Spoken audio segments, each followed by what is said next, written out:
Assalamualaikum warahmatullahi wabarakatuh. Jumpa lagi di Good Night YouTube channel. Apa kabar nih teman-teman? Semoga kalian yang menonton video ini selalu diberi kesehatan dan dilancarkan rezekinya. Pada kesempatan kali ini, aku akan menceritakan sebuah pengalaman mistis yang dialami oleh teman kita. Ya, panggil saja namanya Patrick, yang waktu itu mendaki ke Gunung Ciremai. Langsung aja ke ceritanya ya. Di dalam video ini aku akan berperan sebagai Patrick.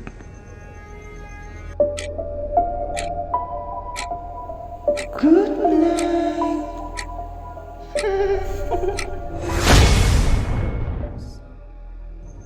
Kisah ini terjadi pada bulan Desember tahun 2008. Ya, barangkali bisa menjadi pelajaran untuk kita semua untuk lebih memikirkan keselamatan.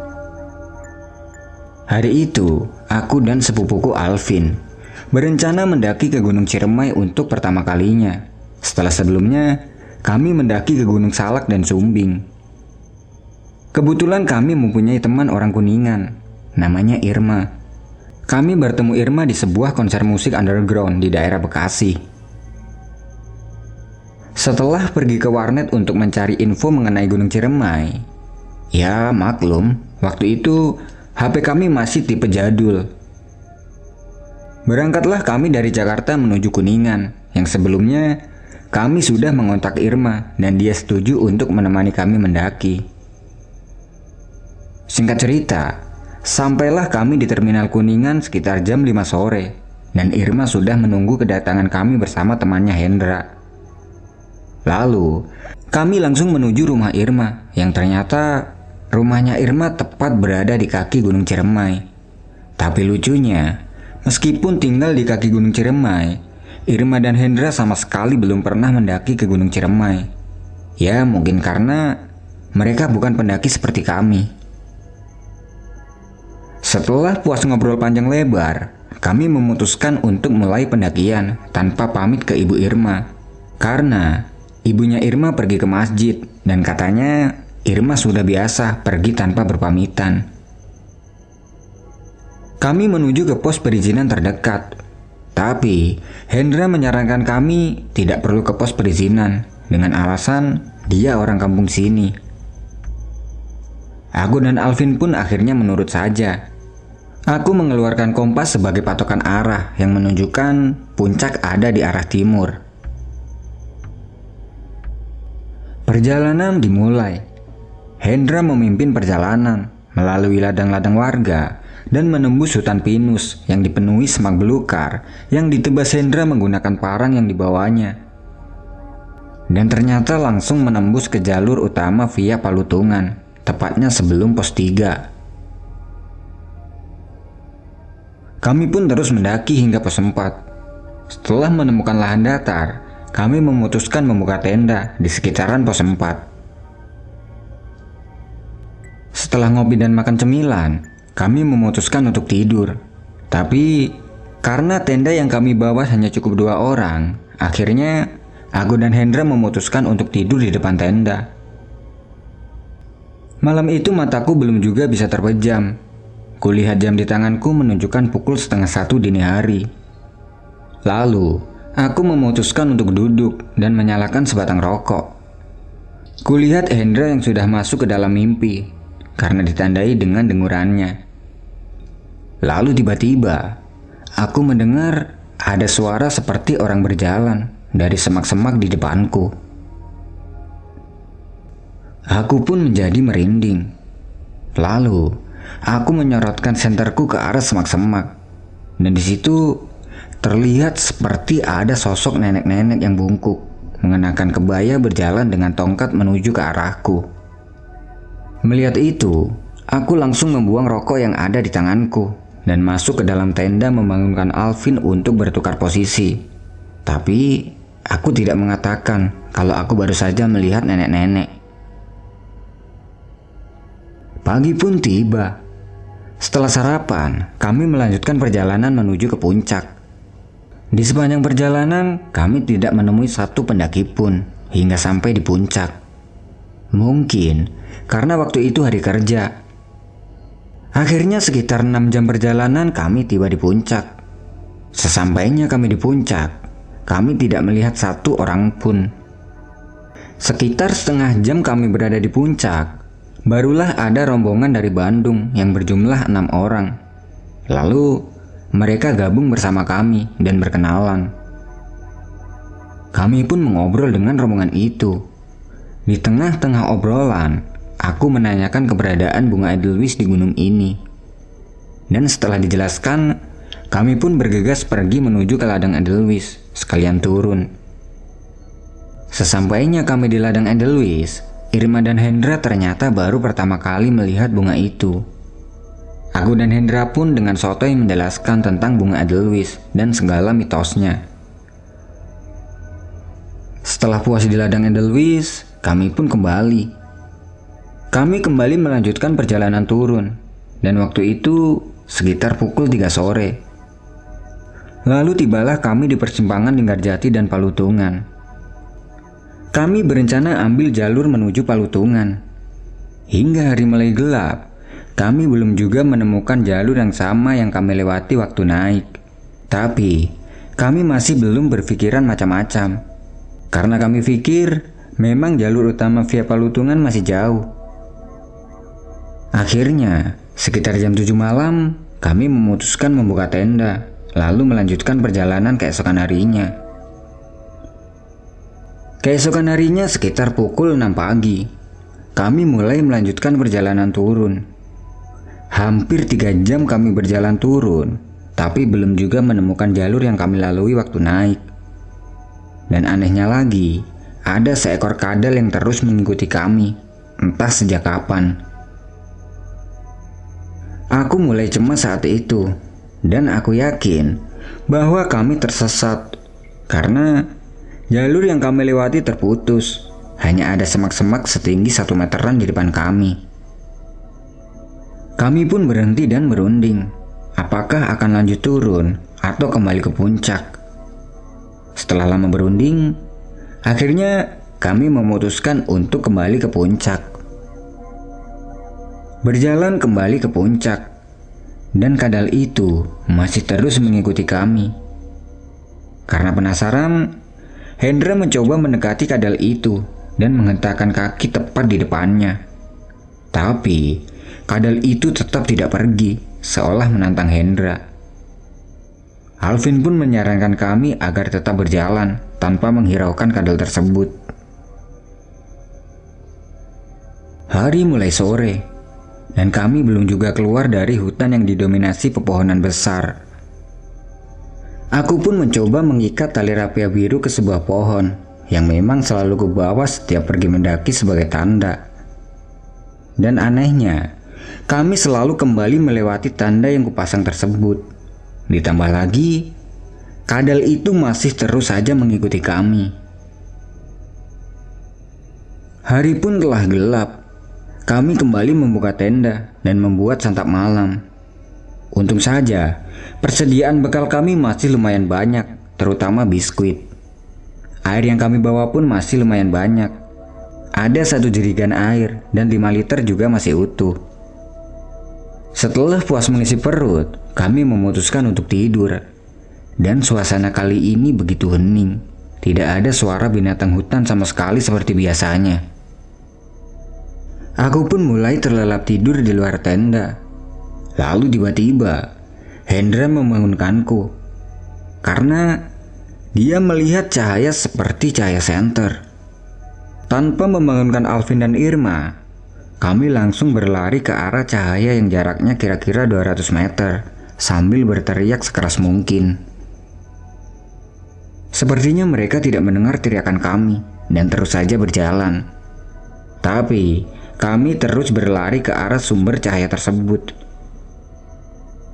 Terbesit sedikit harapan di dalam hati untuk keluar dari hutan ini. Tapi bukannya pertolongan yang kami dapat.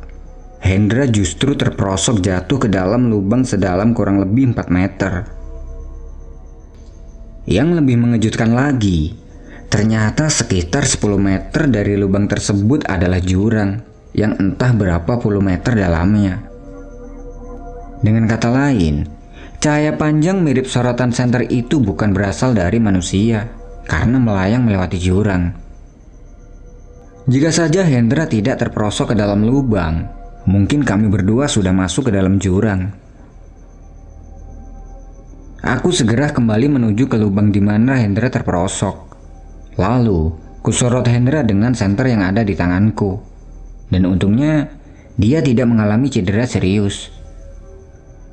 Kusuruh Hendra menunggu sebentar. Lalu, aku kembali ke tenda untuk membangunkan Alvin dan mengambil tali webbing. Akhirnya, Hendra bisa kami angkat naik. Tapi sayangnya, pinggul Hendra robek sekitar 5 cm. Lalu, aku dan Alvin segera merangkul Hendra menuju ke tenda dan segera mengeluarkan kotak P3K untuk mengobati luka di pinggul Hendra. Belum kelar mengobati luka Hendra, tiba-tiba saja Irma terbangun dan teriak-teriak histeris dengan mata yang melotot, tapi suaranya terdengar seperti suara nenek-nenek dengan bahasa Kuningan, yang menurut Hendra adalah,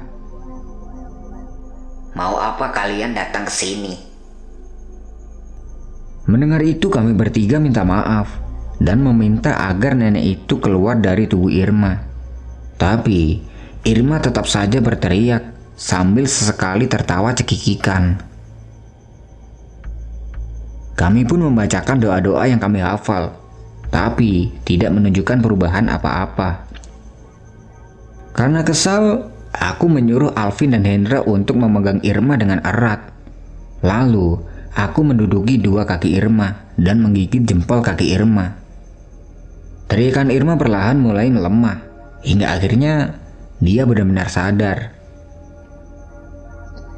Setelah sadar, aku pun langsung memberinya minum.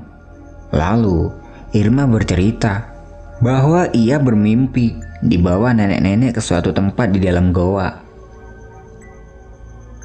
Mendengar itu, kami semua mulai panik dan berpikir kami tidak akan bisa keluar dari hutan yang aneh ini. Sekitar pukul 2 dini hari, aku memutuskan untuk sholat tahajud. Jujur saja, sebelumnya sholat wajib pun jarang aku kerjakan. Mereka bertiga pun ikut melaksanakan sholat tahajud dengan wudhu air yang ada dalam jerigen yang kami bawa. Kami berdoa agar bisa keluar dari hutan ini. Dan jikapun kami harus mati, kami pasrah. Suasana menjadi haru saat tanpa sadar kami berempat meneteskan air mata. Setelah sholat dan bersolawat, kami kembali memutuskan untuk tidur dan melanjutkan perjalanan saat hari sudah terang. Sekitar pukul 8 pagi, kami bertiga bangun, kecuali Hendra yang masih terlelap. Saat Alvin menyentuh badan dan kepala Hendra, ternyata badannya Hendra sangat panas. Mungkin karena luka di pinggulnya. Kami pun sarapan. Setelah selesai sarapan, kami memulai kembali perjalanan ke atas dengan sangat lambat. Ya, karena kondisi Hendra cukup mengkhawatirkan saat itu. 1 jam kami berjalan, dan tibalah kami di tanah datar yang cukup luas dan beristirahat. Ketika kami semua sedang istirahat, Alvin berjalan sendiri untuk mencari arah. Setelah setengah jam, ia kembali dan berkata bahwa ia melihat perkampungan di daerah utara. Mendengar itu, kami pun kembali melanjutkan perjalanan turun ke arah utara. Waktu itu stok air kami hanya tersisa 2 botol. Sebelum gelap, kami harus sudah sampai di perkampungan yang Alvin lihat. Aku sudah berpikir akan mati di gunung ini. Tapi, keluarga dan teman-teman di Jakarta membuatku tetap optimis kalau aku bisa keluar dari hutan ini. Hari pun kembali gelap, dan kami masih berada di hutan yang didominasi pohon-pohon raksasa. Kami kembali membuka tenda dan mengisi perut lalu tidur. Dan kali ini, aku dan Alvin yang tidur di luar tenda. Malam itu sepertinya Alvin tidak bisa tidur, entah apa yang ia pikirkan. Ia hanya memejamkan mata sambil membaca-baca doa, seperti orang yang ketakutan, tapi tidak mau mengatakan apa yang sebenarnya terjadi. Aku pun terus mengamati Alvin sambil sesekali melihat sekitar. Lalu, Alvin bangun dan menyuruh kami untuk melanjutkan perjalanan. Saat itu kira-kira pukul 9 malam. Aku menganjurkan kepada Alvin untuk melanjutkan perjalanan ini besok saja. Tapi Alvin tetap bersikukuh ingin melanjutkan perjalanan saat ini juga. Akhirnya kami semua menuruti kemauan Alvin karena kami takut Alvin melihat sesuatu yang bisa membahayakan kami. Dengan perasaan bingung, kami mengikuti Alvin kembali ke arah atas hingga kembali bertemu dengan tanah datar yang kami temui tadi siang. Anehnya, siang tadi kami berjalan sekitar 7 jam dari arah tanah datar hingga sampai ke tempat kami membuka tenda. Tapi kali ini hanya butuh waktu sekitar 30 menit. Kami pun terus berjalan dari area tanah datar, lalu kembali turun ke dalam hutan. Tapi kali ini Alvin mengambil arah timur, menembus kegelapan. Entah apa saja yang telah kami lewati, karena waktu itu sumber cahaya hanya ada di senter yang dibawa Alvin. Setelah 2 jam kami berjalan, akhirnya kami keluar dari hutan dan terlihat jelas lampu-lampu dari rumah warga sekitar yang terlihat dari kejauhan. Kami pun berjalan ke sumber cahaya tersebut hingga menemui ladang-ladang warga. Untungnya, Irma mengenali daerah tersebut yang tidak jauh dari desanya. Akhirnya, Irma mengambil alih posisi di depan untuk mengantikan Alvin. Akhirnya kami sampai di rumah Irma sekitar jam 1:30 dini hari.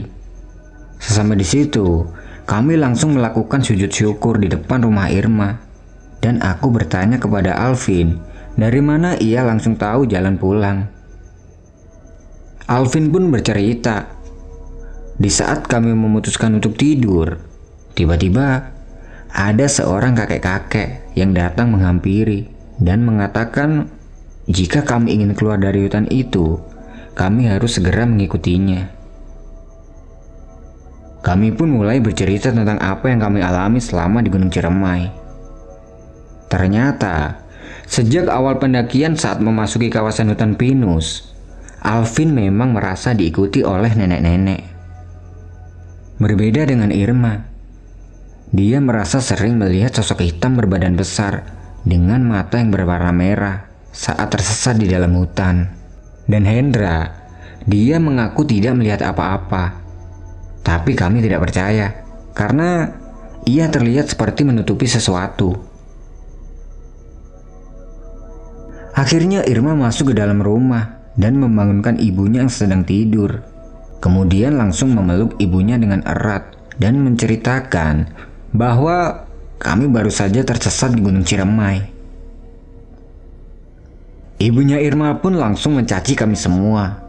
Dia bilang bahwa warga kampungnya tidak ada yang berani mendaki ke Gunung Ciremai kecuali untuk mencari ilmu-ilmu tertentu. Kami bersyukur karena masih bisa kembali dengan selamat dan tidak akan ceroboh lagi mendaki gunung secara ilegal. Nah, itu tadi adalah pengalaman mistis yang dialami oleh Patrick dan ketiga temannya ketika mendaki ke Gunung Ciremai. Semoga apa yang dialami Patrick itu bisa menjadi pelajaran untuk kita semua, terutama bagi Patrick sendiri. Terima kasih buat teman-teman yang udah nonton video ini sampai selesai. Aku pamit undur diri dulu ya.